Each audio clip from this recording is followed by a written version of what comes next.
Now that we are done with most of the living substances of the cell, that is cell organelles which were actively involved in metabolic processes, we are going to deal with non-living components of the cell which are known as cytoplasmic inclusions. They are the non-living substances, or the other term for them is ergastic substances. Okay.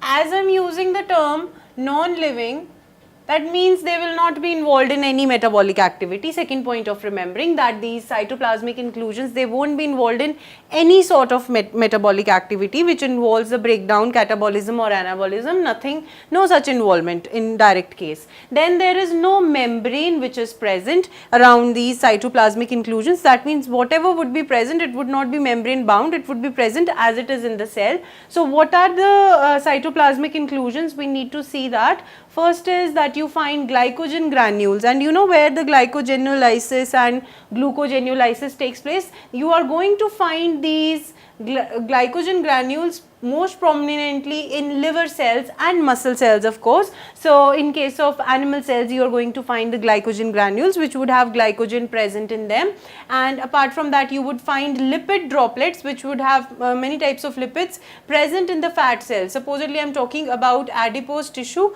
so you are going to find lots of lipid droplets present in the form of ergastic substances of the cells.